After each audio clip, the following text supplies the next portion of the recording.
కాదు, ఏదో విధంగా రాజకీయ పరంగా ఇప్పుడు అంతా మీరంతా కూడా రాజకీయ నిరుద్యోగులుగా ఉన్నారు. వైసీపీ నాయకులంతా కూడా ఏదో విధంగా ప్రజలను మభ్యపెట్టి వాళ్ళను రోడ్లపైకి తెచ్చి మా తెలుగుదేశం ప్రభుత్వాన్ని ఏదో విధంగా చులకన చేయాలనే ఉద్దేశంతో ఈ యురేనియంలో రాజకీయాన్ని కూడా చొచ్చుకోవడం జరిగింది. కాబట్టి దీన్ని మేమంతా ఖండిస్తున్నాం.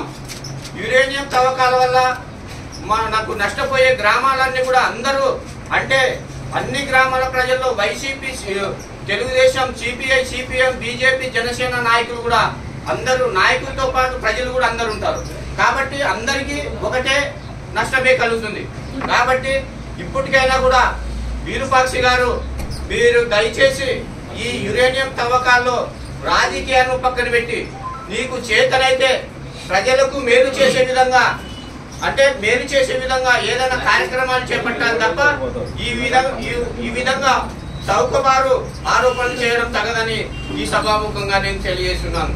అంతేకాకుండా మనము పడుతున్న మన దేవరకొండ ప్రజలు పడుతున్న ఆందోళన తర్వాత ఆవేదనలో మన రాష్ట్ర ముఖ్యమంత్రి వాళ్ళు దృష్టికి తీసుకెళ్ళినటువంటి పత్తికొండ ఎమ్మెల్యే కేఈ శ్యాంబాబన్న గారికి, తర్వాత మంత్రివర్యులు టీజీ భరత్ గారికి, తర్వాత మొన్న మన పక్కనే ఉన్నటువంటి కోడుమూరు ఎమ్మెల్యే గారు ఇన్ఛార్జి గారు విష్ణువర్ధన్ రెడ్డి గోకుందశ్రీ గారు కూడా వచ్చారు.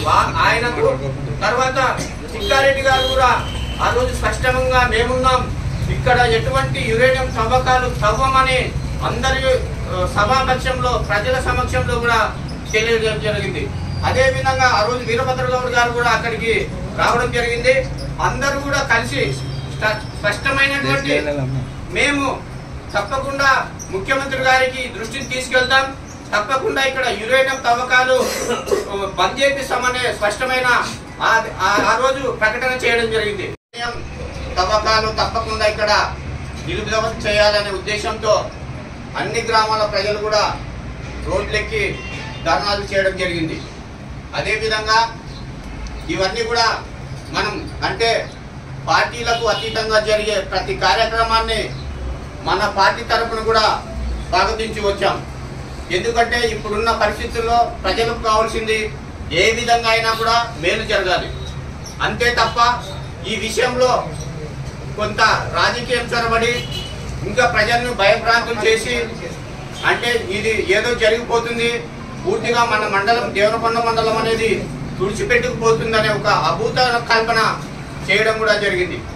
ఎందుకంటే ఇప్పుడున్న పరిస్థితుల్లో రాజకీయాలు మన రాజకీయాలను పక్కబెట్టాలి. ఎందుకంటే ఈ వైసీపీ నాయకులు ధర్నాల్లో చూస్తే